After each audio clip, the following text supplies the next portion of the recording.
fine folks at Purdue Pharmaceuticals. Sent around to doctors, it encouraged them to prescribe the latest, newest, most wonderful drug for long-term pain management, OxyContin. Some patients may be afraid of taking opioids because they're perceived as too strong or addictive. But that is far from actual fact. Less than 1% of patients taking opioids actually become addicted.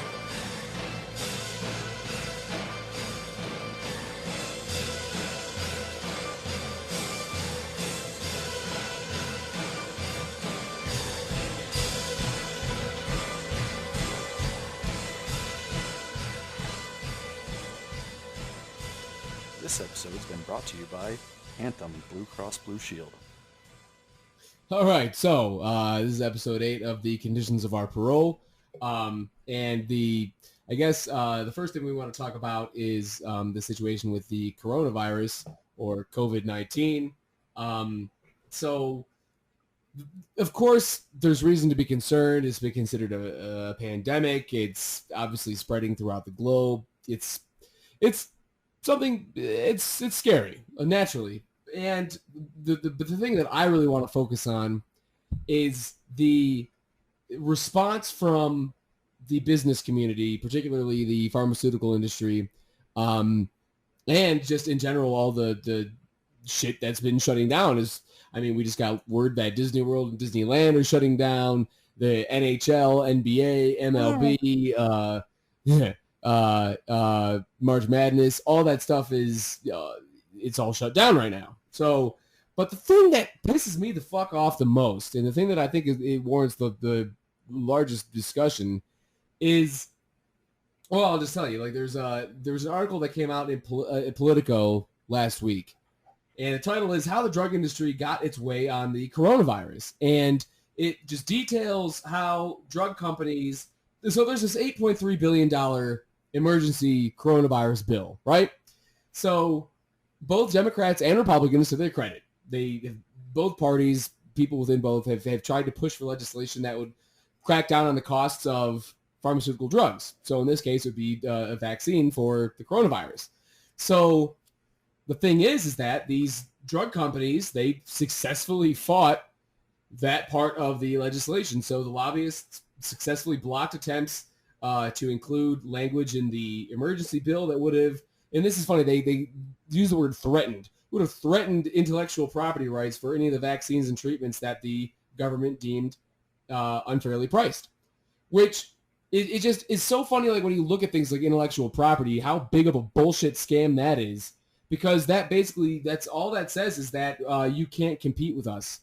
So if the Democratic Party, if the government decided, hey, we're going to have a nationalized pharmaceutical drug development company, whatever, and we took some of that shit, we said, well, you guys are overpriced, we're going to make a exact vaccine or a similar vaccine, and we are going to give it out for free, that would immediately undercut the company that was trying to push the expensive vaccines. So in order to prevent that, these fucks, these pharmaceutical satanic ghouls, fight legislation that would, in the words of Politico, threaten intellectual property rights. So it's just, that pisses me off. Anyway. Yeah. Well, yeah, yeah, because, like, okay, since we're living in the capitalist world, wherever, I will, say that intellectual property with certain things, okay, like the argument of, what's the motivation, I guess, to, invent such and such product in many different fields if you can't have the intellectual property to say, okay, now we're going to market it and it's ours, we have a patent on it, and it's, we have the rights to it to make the profits off of it. Okay, we'll go with that premise. That's completely fine in a lot of fields. But the medical field should not, there's no reason why we should have profit motive and intellectual property when it comes to life-saving or just life-bettering cures and medicines. It's absolutely insane and sociopathic, if not psychopathic, if there is a difference. I don't know. But it's psychotic to have this profit motive. So you're going to have some people like Martin Shkreli who can go, okay, oh, you have you have HIV? Well, I bought the patent on that, and I have the, it's not like Martin Shkreli discovered the cure of HIV for one. He just bought the medicine, bought the rights to the medicine, um, and then he just pumped up the price. So it was like, well, now it's going to cost you like $1,700 a pill. I mean, you want to live, right? Well, yeah, sir, I do want to live. I guess I'll just take out my savings then. Damn right you will, because if you don't shovel over that $1,700 a pill, you're going to die. So, what else are you going to do? It's crazy. And so back to that point of the coronavirus and whatnot, to have the pharmaceutical ghouls, as you said, have this power to say, no, we need to have intellectual property rights and market this drug at whatever price we want. It's a fucking disease and a pandemic, and people are dying, people are sick, and we're going to listen and worry about if they have their rights to make as much profit and price gouge as people as they want. That's insane.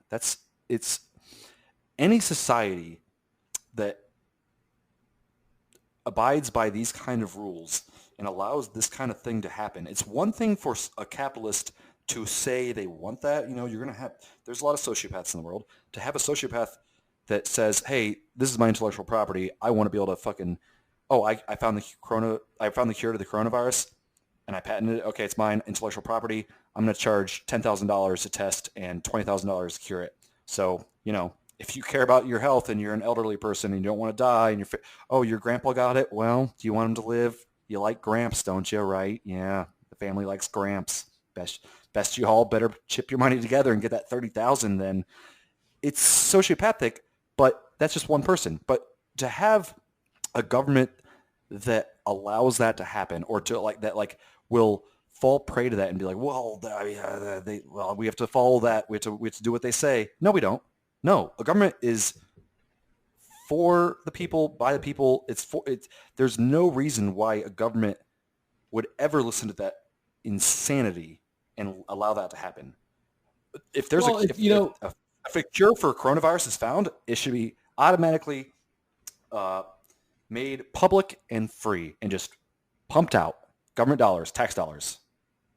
Right, and here's the thing. It's like, if you look at, so there's two arguments I want to make, but just based on what you just said. The first one is, like, speaking of like these pharmaceutical bigwigs, like Martin Shkreli's of the world, whatever, who, he's just the evil bastard face of the thing, but they're all that fucked up. Like, that's the thing. Like, you think there's some kindly Santa Claus pharmaceutical CEO? Fuck you. Like, anyway, so the thing is, like, when you look at every capitalist institution, the core of capitalism is exploiting workers, is extracting profits from them. They are the ones, the workers create. We're the ones that create the wealth. And therefore, when you look at something like the pharmaceutical industry, the fucking CEOs, the capitalists, are not the ones developing all of that shit. They simply buy the rights, or they have workers that are doing that for them. Martin Shkreli's not sitting there in a fucking lab developing that shit. The people that are crafting that equipment that they're using, the blue-collar workers that are in a factory somewhere making that shit, stitching together the lab coats, making the goggles, making the microscopes, making the vials, the fucking Bunsen burners, all the shit that's in a lab, that was made by some blue-collar worker in a factory. And also the people that invented and created those beakers, those microscopes, that invented and created those things. Like, it's a group societal effort. Right. And so the thing is, like any other institution in the capitalist system, those workers don't have a say in what happens to what they create. And that's a major fucking problem with capitalism, because, look, the other argument that I wanted to make is, what if somebody develops the coronavirus vaccine and they don't want to sell it? Like, okay, well, I guess, hey, they have intellectual property rights. It is the capitalist system. They are sitting on the fucking vaccine and they don't want anybody to have it. Well, that's perfectly fucking legal in the capitalist mindset. So it's like, if you think of it that way, I mean, it is extremely immoral. Yeah. It's absolutely heinous. So to think that it's like, oh, we're going to leave this shit to markets is just, I mean, what people don't understand is that markets are not prepared to deal with shit like pandemics. They're extremely inefficient and volatile and fucked up. And especially like even the moral question, I'm not sure if there would be a capitalist who wouldn't sell the damn thing, but say there was. Well, okay, I guess you're fucked. And they have the intellectual property rights to that vaccine, so you can't even go develop one of your own. Right. I mean, yeah, that's the thing is like, with the capitalist argument, it's like, okay, yeah, like if you're making, widget A, just this bullshit, trinket, nothing, whatever. Okay, if you want intellectual property on that and no one else can make that and sell it, sure, because that's just a bullshit consumer product that people are like, oh, that's cool. I like that. I'll buy it. I want to buy it. I want it. Okay, great. But when it comes to shit like healthcare, medicines, like that kind of thing, there's absolutely no reason. Sure, people will say like, well, what's the motive then? Well, for one, the motive is if you're not a psychopath to go, oh, wow, I found a cure that will save lives. That's a pretty big motive. People in this society, it's like we've trained ourselves to think that the only motivation that humans have is profit motive, which is absolutely bullshit. You're telling me right now that no one out there, everyone you know, everyone you've met, all your family, your friends, your loved ones, anyone, wouldn't feel complete gratification working in a lab with a government grants, whatnot, and working diligently to find a cure to the coronavirus, to working diligently to find the cure to cancer, even if, they'll get a bigger grant and they'll get paid more then, sure. But because they won't make millions, hundreds of millions off of their cure for cancer, they won't do it. Bullshit. Who wouldn't? That's insane. If I was a scientist, and I was a medical scientist, and I was working on drugs to help people, and I knew that I was only making say $60K a year as a scientist for this, and oh well, if you find the cure, you'll get like a giant bonus or whatever, or maybe not even, and you'll make a little bit more money. You'll make 70,000. I'm still wanting to work as hard as I can because that's a pretty big, meaningful thing in life. That's purpose. That's the human purpose. That's what gives people meaning, is to go, oh wow, I helped make better the lives of the human race and furthered the human race to keep pushing along in this fucking universe that we're living in, to keep exploring exploring the human needs. I mean, like, that's insane to me that there's any kind of people that think, well, there's not a giant profit motivation, so what would be the motive? Fuck you.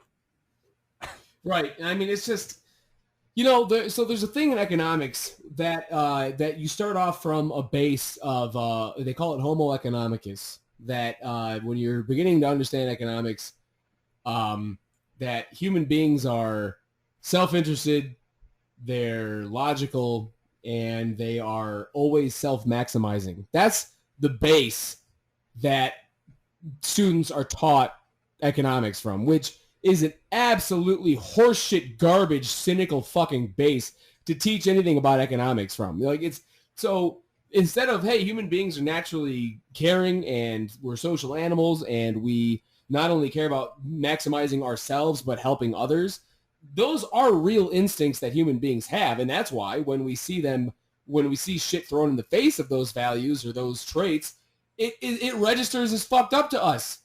Like, I don't care what side of the political spectrum you're on, but it's like, look, if you see of these giant pharmaceutical companies looking at legislation that says we're not going to let you raise prices above this limit, and they say, fuck you, we're going to sell it for however much we want.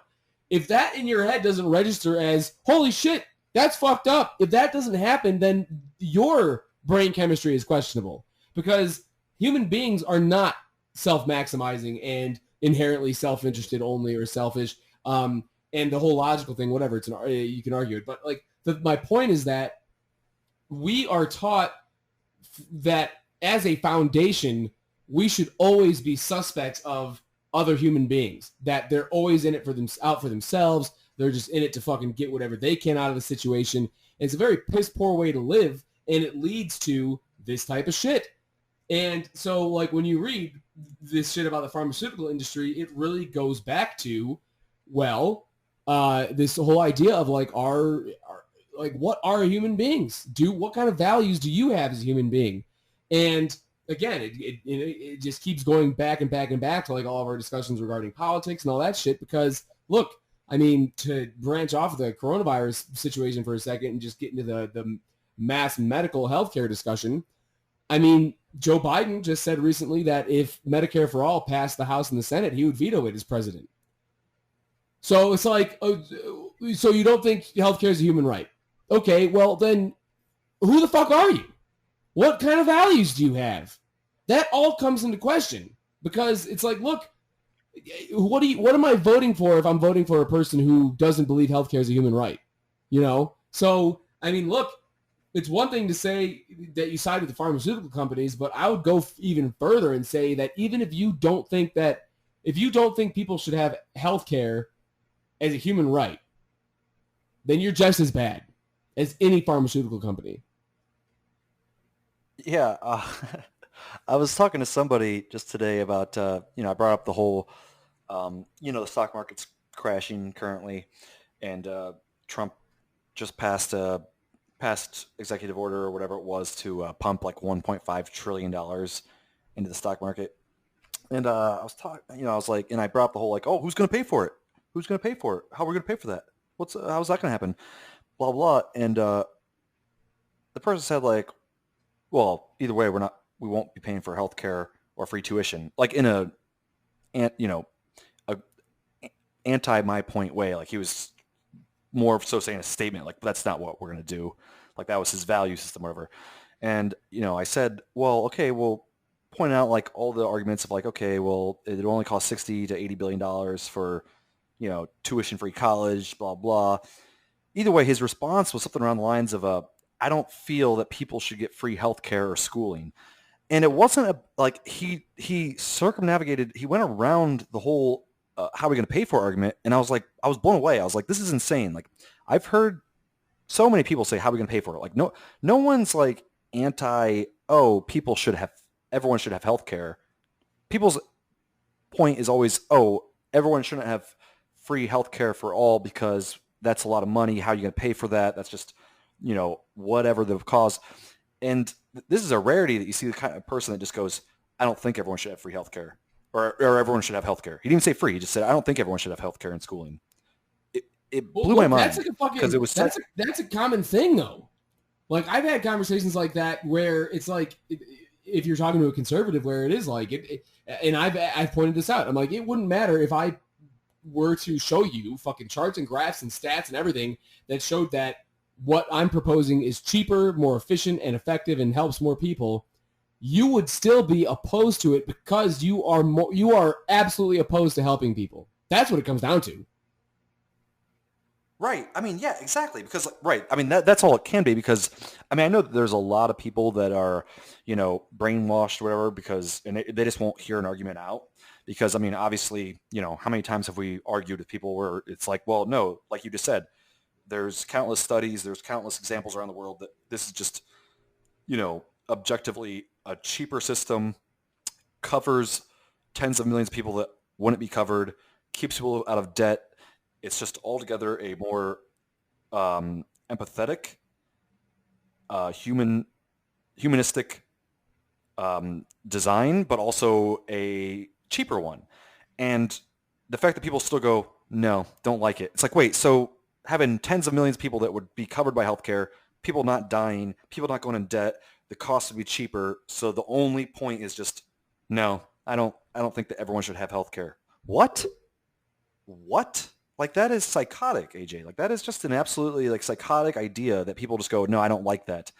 I worked my ass off to get to where I'm at in my job so I could have it. It's that whole hierarchical system where it's like, oh, well, I want to feel better than someone. Like, that's basically what it feels like it comes down to. Like, well, since I worked to get to where I'm at, which is a job that has healthcare, and even though my healthcare, I'll be paying more for it, I still don't care because it makes me feel like I'm above the man below me, and it makes me feel better about myself, which is I don't even have words for someone that has that mindset that go, I mean, because, again, I mean, everyone's had some version of that mindset to some degree of like, it does feel good to be like, oh man, I'm on top of things with this or this, like, oh, I am better at this than people, or it does feel good to be like, to feel like you're better at something than some people, I guess, with many different, whether it's just like, yeah, I'm pretty good at basketball, whatever. But when you're talking people's lives in healthcare and going like, well, I feel like I'm uh, socially, economically better than this person because I got to where I'm at in my job, whether it was fair or not for me and the other person, and now I have healthcare and they don't. Well, that just means I'm above them, and it makes me feel good about myself. It really, Even yeah. if they die. I have trouble figuring out what that is, and I think like that is as far as like the position where you either are okay with pain, the pain of others, or you outright support it, like not just being apathetic about it, but you actively try to inflict pain and make sure that there's enough pain to go around, like for people who you perceive as weak. That is a fascistic trait. And I think George Orwell points it out in Killing an Elephant about how he like recognized in himself like a tendency that was that he felt like a sort of like rush as far as like beating the shit out of somebody. He was like a policeman in Burma. The idea that you were controlling somebody or beating somebody up that was weaker than you or whatever, that is the inherent, and that's how, I mean, he was a lifelong socialist, but he knew, like, he thought that must be where fascism comes from. This idea that it's like you get off, it's like a sexual thing, like you get off on the idea of either control or violence, and being above somebody, and that becomes, and I mean, if you look at fascism, it is it is like a pageant. It is like if you look at Nazi Germany or Italy under Mussolini or Spain under Franco, like it is very much like the uniforms, the parades. There is like a sort of like sexualized element in fascism that is all about domination. It's like how BDSM.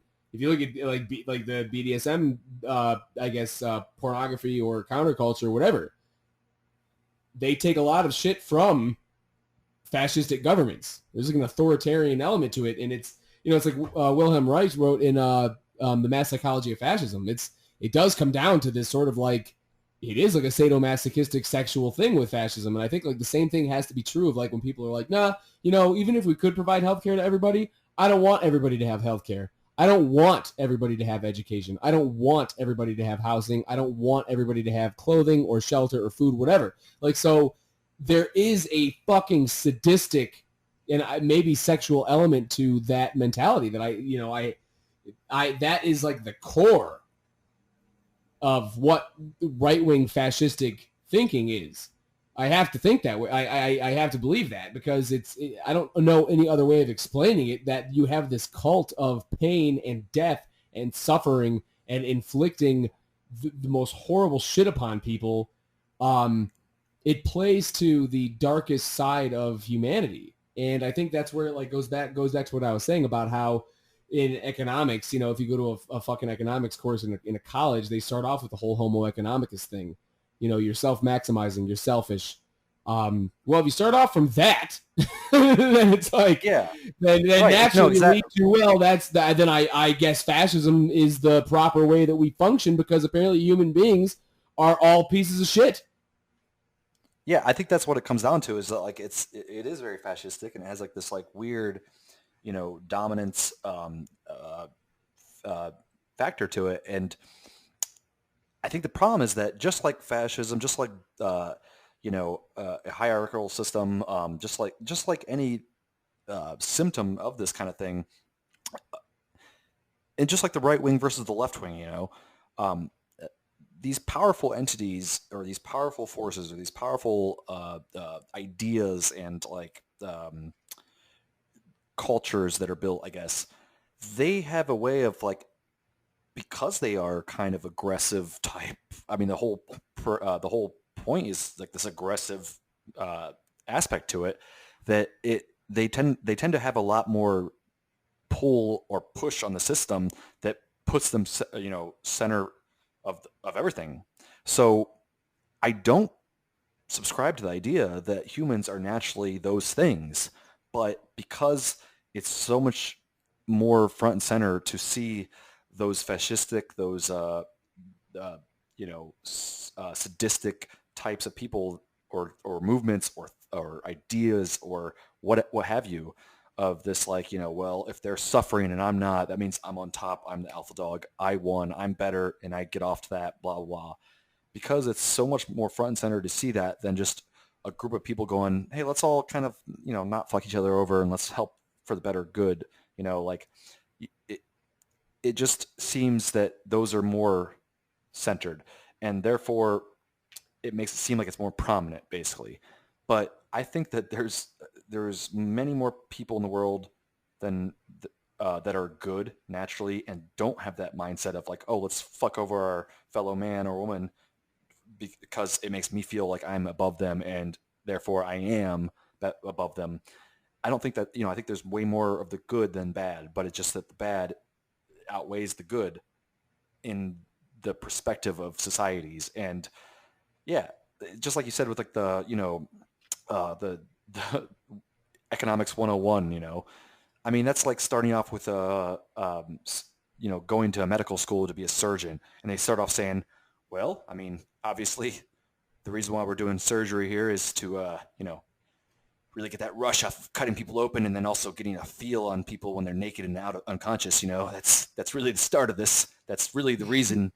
That's the whole point of surgery, but also, to cure them, like that's a pretty bad uh, uh, way to start from where you're going with it, like like that should not be the premise of where you're starting. That should be like the side trail of what could go wrong or what's the bad aspects of people that do this job or this thing or this or that. Well, and I mean, look, and that's where the left has to come in, as far as like, having a coherent answer to fascism. And that's like in episode 7 where I said, the only thing that can defeat a far right fascistic political element is a far left one. You are not going to get, moderates are comfortable. They're going to be comfortable under fascism. I mean, they don't give a shit. They have no dog in the fight.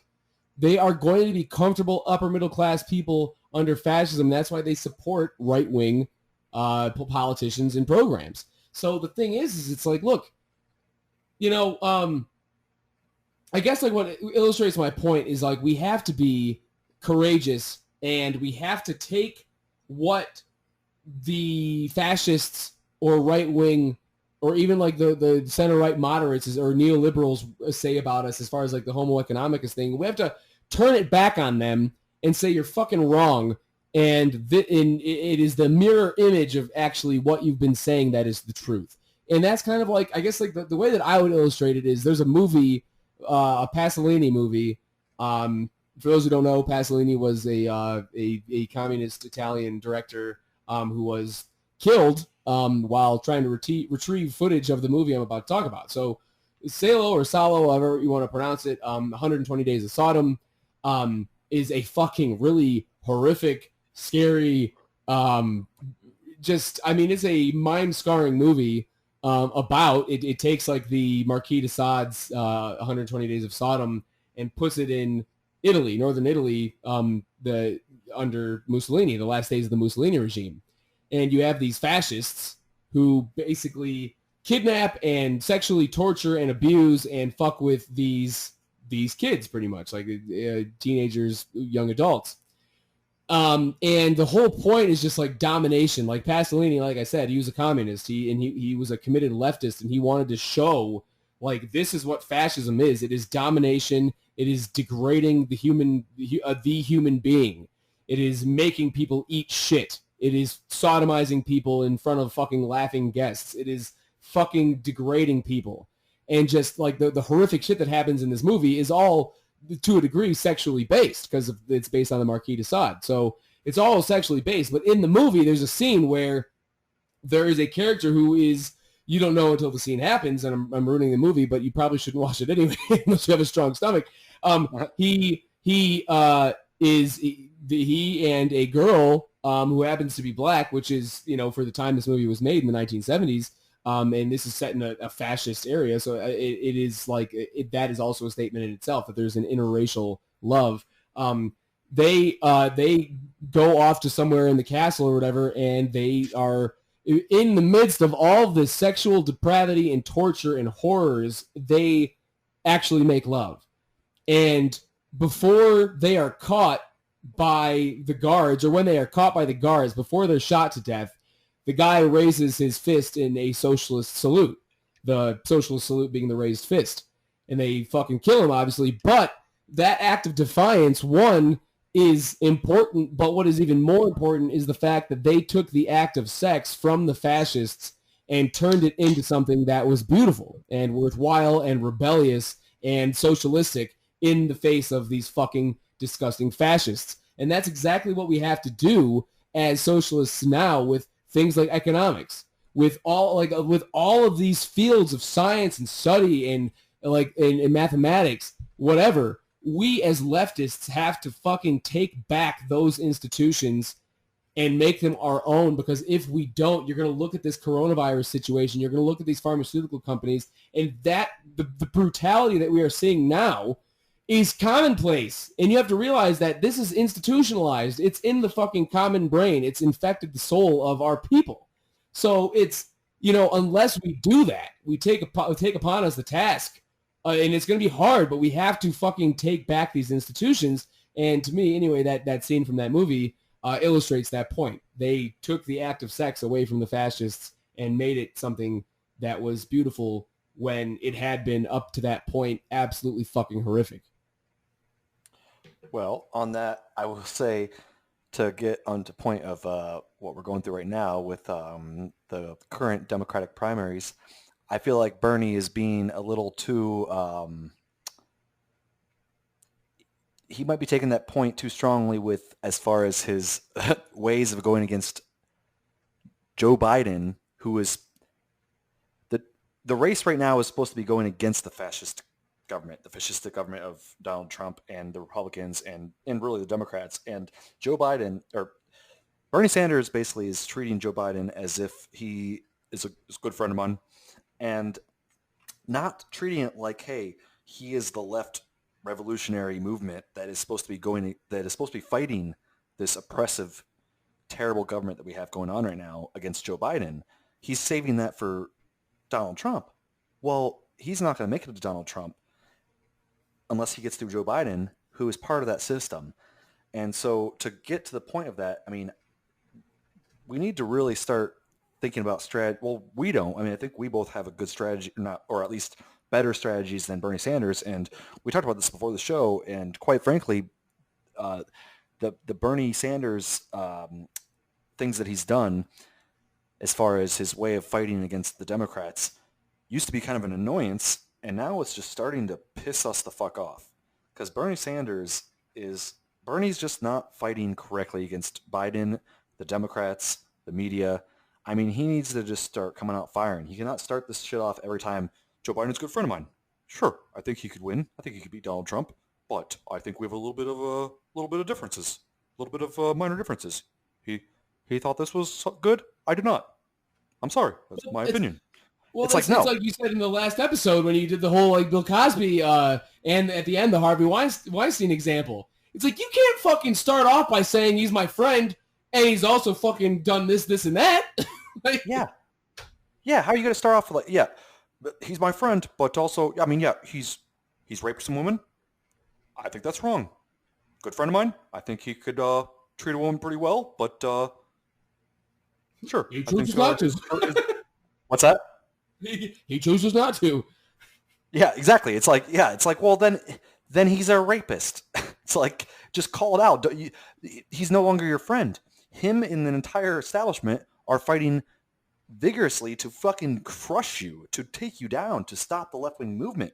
And it's happening. We're at the late stages right now of losing this primary. I mean, like we're not losing. We still have a fight in it, but like it's getting serious time now. Like I get doing that before because Joe Biden is going through dementia. He's a good friend of yours, and you don't want to just attack this guy that's going through this old man going through dementia as he's sundowning. Yeah, exactly. Like you don't want to do that when you know that it's like, okay, this guy's a joke anyway. But now that the entire corporate establishment, democratic machine, media, everything is behind him and they're actively completely trying to fuck you, I'm sorry. He's no longer a friend. You have to call it out. You're like, I think Joe Biden, quite frankly, is in cognitive decline. I think he will get destroyed by Donald Trump. And I think he's had a lot of terrible, terrible views. He's been the reason for countless deaths, or part of the reason for countless deaths, for countless incarcerations of black men, and he's a big reason why a lot of people that have went to college, students, young people, cannot file for bankruptcy for their student loans because the bankruptcy bill.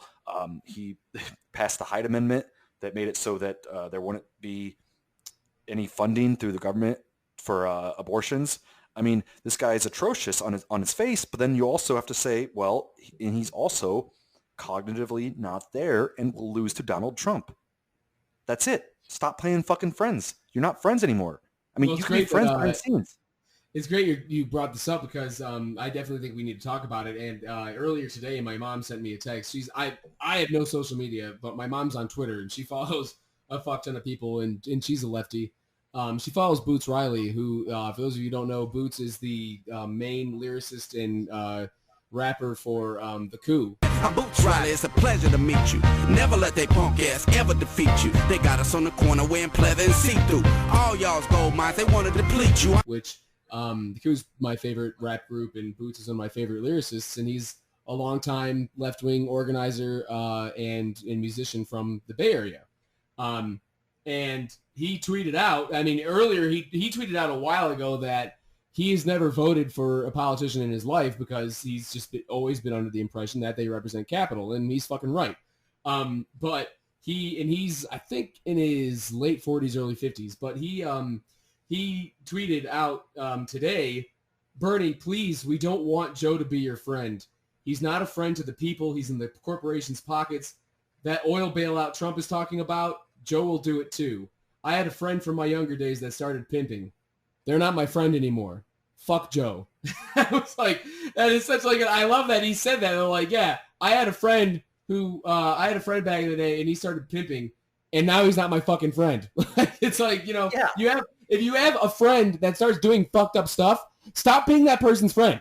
Like, so this whole like thing with Bernie, and it's fuck, just go beyond even that. It's like, look, I don't know who the fuck Bernie's advisors are, who's telling him to say this shit, but when you look at him, I think he was on like Jake Tapper's show or something like that, getting interviewed.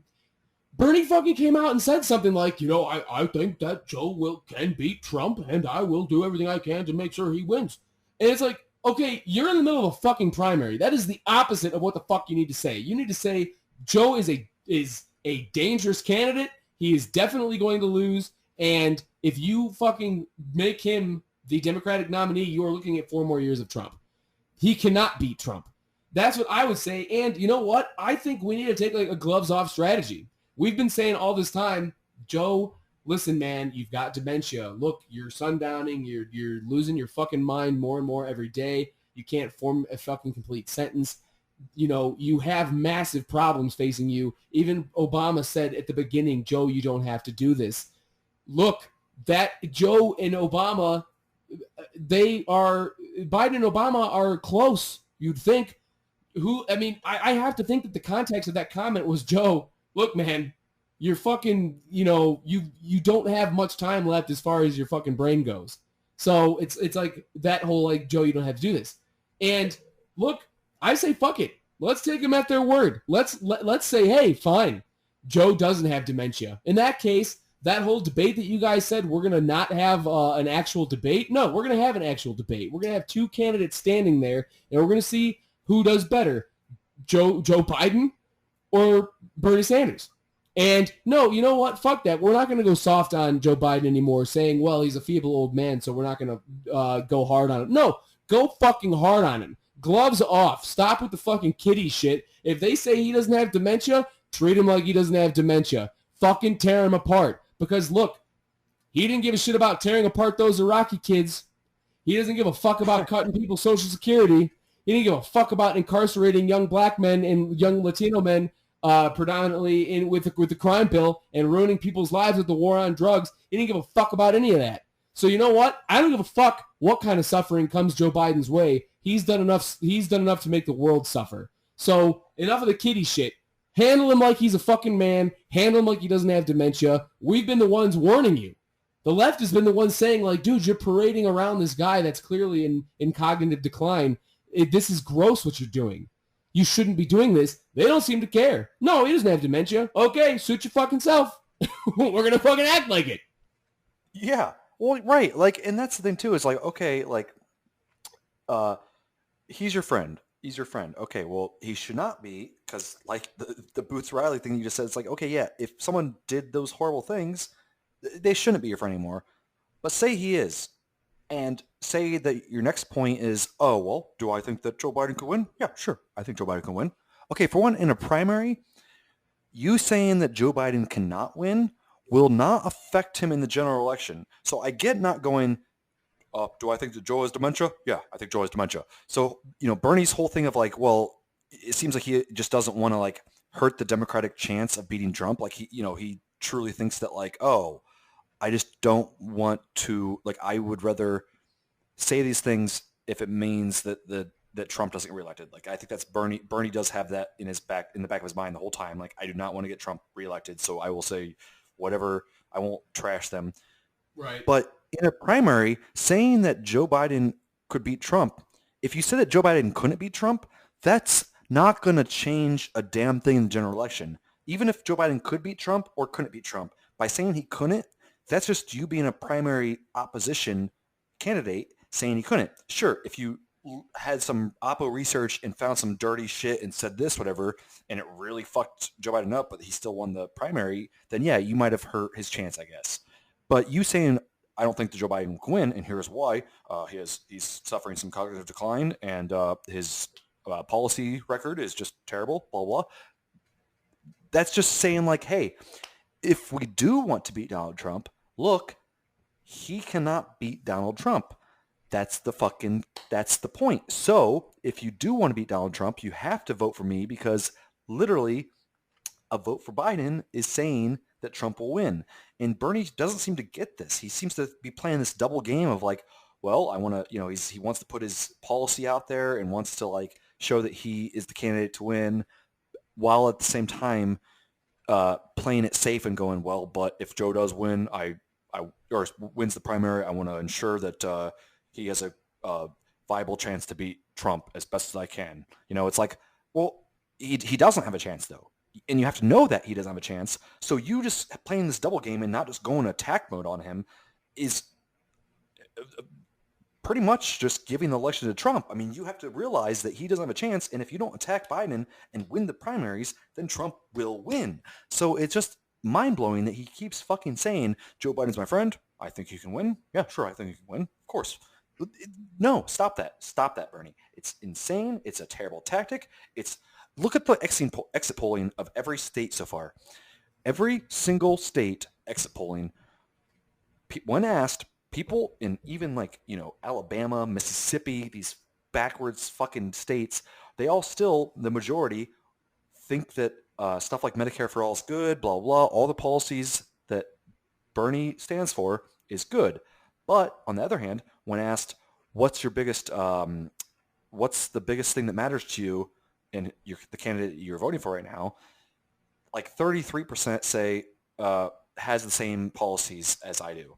And then like 55 to 60% or something like that say someone that can beat Trump, someone that has a chance at beating Trump, someone who's electable. So the whole media narrative that they've been pushing for weeks, months, whatever, is Biden is the electable one and Bernie's not. So people are more scared about Trump winning than following what their policy is. So you have to realize that and go, okay, well, Biden can't win. And then go out there and go, hey, look, here's the polls. Every poll, dozens of polls, hundreds of polls for the last 6 months that show I beat Trump. And at best, Biden ties Trump in the general election, maybe up by 1. But It's like 43% is the last I saw. What's that? I said Biden against Trump was like 43 to 43, something like that. %. Yeah, exactly. And every poll after poll after poll after poll after poll, Bernie beats Trump by a couple points. And so you have to point that out. And then you also, as Bernie, have to point out, because Bernie, and it's endearing, but it's also very goddamn frustrating at this point where he goes, well, I mean, I personally think that having a young base really is a good thing, and I think that to win in the general election, it helps to have you really need to have the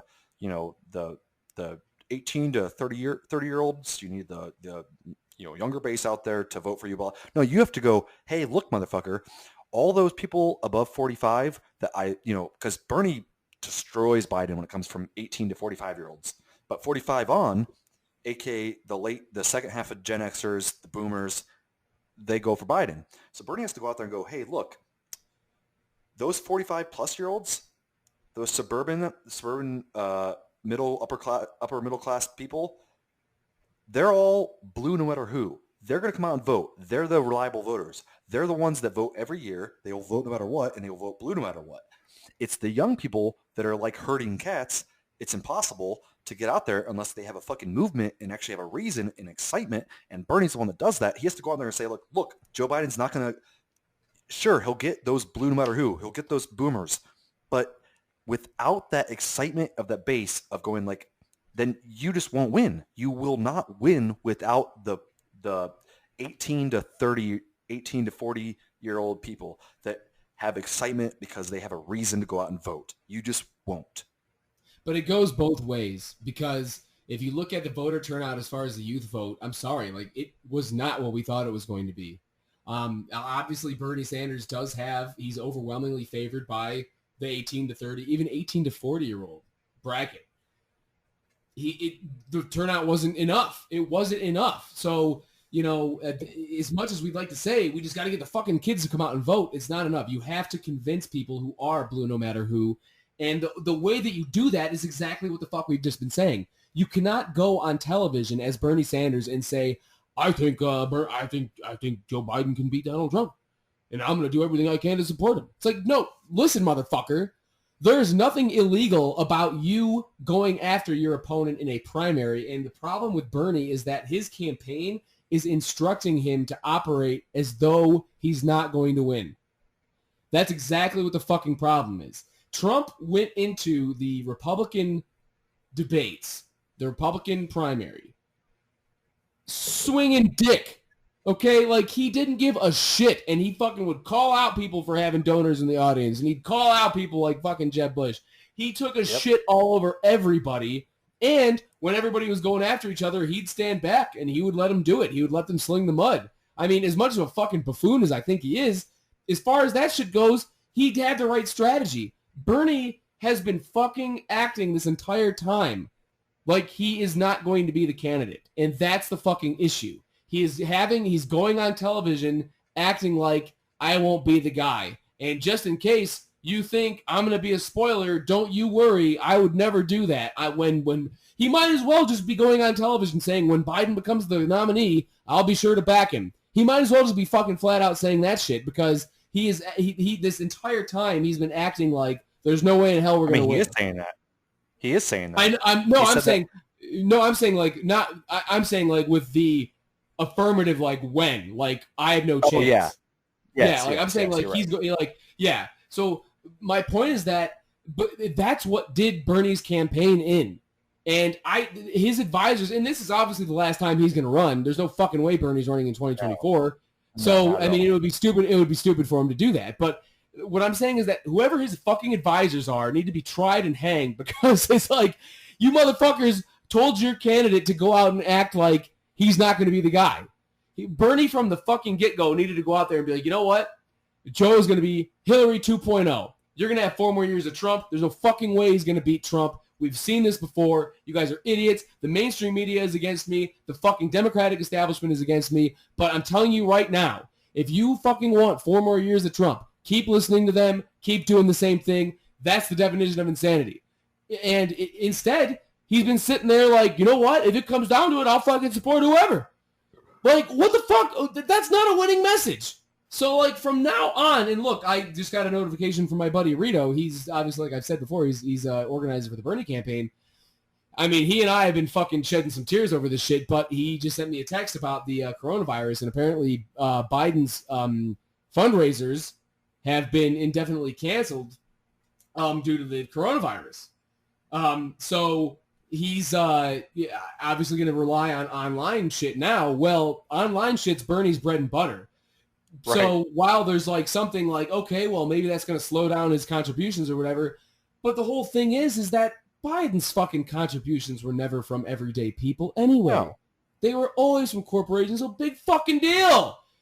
Yeah. Like, so it doesn't even matter. No. And also, I mean, Bernie goes state to state holding giant goddamn rallies with thousands and thousands and thousands, giant rallies of people excited that help his cause.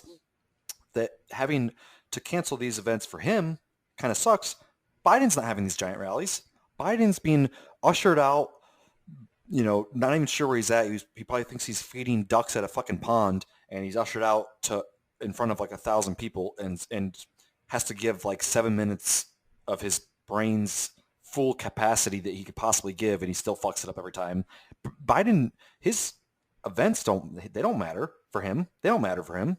He's getting paid by the billionaires and the corporations and the entire Democratic establishment to fund his campaign while being masked and put away as much as possible to not be seen. So him having to cancel events and not be like out in the public eye and whatnot, like that's great for Biden. That's Biden's bread and butter himself, is to not be in the public eye. That's how he wins. Like he fucking spoke for like what, 10 minutes at his own fucking event? Yeah. Recently, that was the one where he it's funny to say, like it's hard to keep track of like when was that fuck up? When was that fuck up? It's like, you know, I can't even recall what one it was. Well, what he said at the particular event that he only spoke for 10 minutes. But it was like it's just anyway, like I said before, like I really think that the strategy has to be like, look, you guys insist that he doesn't have dementia? Fine, we're going to treat him like he doesn't have dementia. But the thing is that if you look at the way the media is set up against Bernie, all they do is talk shit about Bernie supporters. If they're not talking shit about the man himself, they're talking about his supporters. And it's like Crystal Ball said on The Hill recently about the fact that the left is going to get blamed for shit anyway. You might as well just fucking stand by your guns and not vote for Biden. You're going to get shit on and blamed for it anyway when Trump gets elected. And she said, yeah, you know, look at the onslaught of bullshit that Bernie supporters get on Twitter. Oh, but I thought only Bernie supporters were mean. No, fuck you. Like, everybody knows that the Democratic establishment cocksuckers are just as fucking mean, just as bad, just as prepared to bash you. So, you know, I'm sorry. Like, oh, I'm not sorry. It's at this point in time, you can tell that they are shuffling around a demented old man, that they either want Trump to get reelected or they are so incompetent that they don't realize what the fuck they're doing. And on top of that, they are trying to neuter the only coherent progressive movement that has come out of this country in a long time. And look, here's the real tragic thing. As far as like Bernie supporters go, as far as this movement goes, we have to be prepared to keep going without Bernie. That is the real project. We have to keep going without Bernie. There is no turning back. It doesn't matter if he's elected or not. We need to be prepared to get to the fucking barricades because that's what's up next. Whether fucking Biden gets elected or Trump gets elected, there is no pretty everybody hold hands fucking outcome here. No. We have to be at the fucking barricades. And that means we have to have a militant left-wing organized movement that is extremely tight, that is mobilized in a way that is meaningful and just like I keep saying, highly organized. There is no room for this fucking Occupy Wall Street fucking, we're going to go do this, we're going to go do that, we're going to occupy a park for a fucking week. There's no room for that. We have to have a real plan, a real outline for a movement, And when Bernie's done, are we going to be like it was in 2016 and just fucking disappear? Or are we going to actually take to the goddamn streets and keep knocking doors and keep mobilizing and keep organizing? I mean, right now, I'm blathering on, but like the point is that in this moment in time, we are facing right now economic crises around the world. We are facing this fucking coronavirus situation. We're looking at the situation in the UK with Boris Johnson.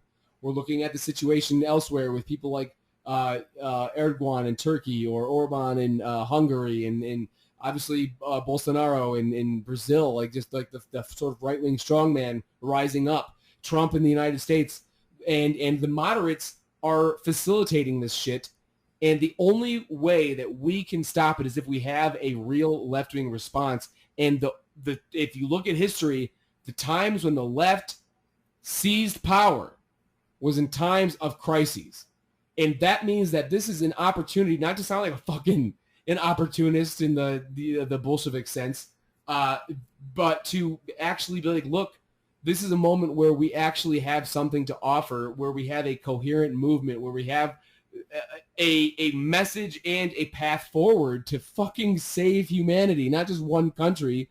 And that's the whole thing. It's not gonna be socialism in one country like fucking Stalin. It's gonna be the actual global internationalist revolution that it needs to be. And this is the moment right now. This is a moment right now. Yeah, that's the whole point of, I mean, like with socialism, you need an international movement too as well. Like it can't just be nationalistic. You need an international movement. But yeah, like that's the thing is, like you said, with can't just be Bernie and it has to be now. Bernie has. I still have hope. I still have hope that something will come of this. But or as far as like the presidency, but we have to start looking past that kind of as well. Still go out and vote, obviously. But for Bernie on your primary date, if you haven't voted yet, but Bernie has proven his worth and done what he needs to do. Bernie has done, he has started the movement. But at this point, like you said, Bernie's not going to run again. Bernie's not that revolutionary as far as like the militant left type, and he's getting older and whatnot. So now that Bernie has started the movement, he lit the torch. We need to figure out how to make an organized left militant movement. And that involves, again, organization or whatever. And I think that, like, I don't hear it enough. And I know that they talk, all of them, but we need to, like, not saying that we're part of them at all, as far as like the podcasters or pundits or whatever, but we need to like find the high level organizers, people, and then also like the big pundits, the podcasters, if you want to find by the way, if you're listening to this, obviously keep listening to us every time, but also keep listening to people like Kyle Kalinske with Secular Talk, Crystal Ball on the Rising, the Hill Rising, David Dole, Rational National. There's a lot of good places out there to find your sources. Read The Intercept, Jacobin, but also all of these platforms, all of these people, us, all the left. We need to. I mean, we all communicate through whether Twitter, Facebook, in person, through movements, through events, but we need to like form some sort of like bond of, okay, what are, as all those Kyle Kalinskes and Crystal Balls need to, and all of us need to be talking and figuring out what's the move. What are we gonna, not all kind of analyze what's going on, all bitch, all talk, and then like you said, 2016, 2017, when Bernie loses to Hillary, and then we just kind of fall off for a couple years, and we just have a bunch of resistancers that are just bitching about Trump. We need to like form now a movement. Like, I mean, the movement's going, but we need to like organize and figure out a plan, a structured plan, and come together and do that and make it a thing that if we lose this election, which if Bernie doesn't win against Biden, which it's not looking so good right now, and Biden doesn't win against Trump, which he won't, we're going to have 4 years of Trump, but we have to figure out what are we going to do? What's the plan? Putting progressives in the House, in the Senate, getting the Justice Democrats type of people, the people that don't take money to get into our Congress, and then forming and then getting outside of electoral politics and having, organizing and just doing all of these steps. We have to game plan to make these steps happen, and then just flow with that. We have to figure out a plan. Yeah, and I guess in the interest of time here, we'll do our closing statements. I mean, Seth really just kind of closed pretty nicely there, actually. We do need to have a coherent movement that goes beyond the shit on YouTube, goes beyond the shit on Twitter, it goes beyond social media. That's a fine way to connect, but as we've seen, we can't rely on corporations or the status quo or the institutions to do it for us. So we actually have to have a plan to move forward and not become complacent and silenced again, because that's what happened. That's what happened after Bernie lost 2016. So anyway, Seth, do you have anything else you want to say? Yeah, I mean, other than that, I would just say, feeling down, feeling sick, not sure if you should go to the doctor or not, try out Anthem Blue Cross Blue Shield, where health insurance is there for you. Unless, you want to actually have us pay for anything of yours or pay for your medical bills and cover you, then you can fuck off. But other than that, Anthem Blue Cross Blue Shield. All right, this has been the 8th episode of The Conditions of Our Parole. We will see you next time.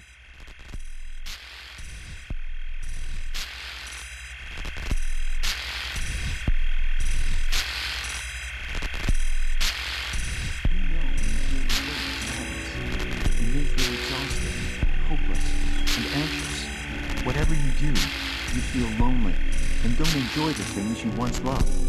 Things just don't feel like they used to. These are some symptoms of depression, a serious medical condition affecting over 20 million Americans.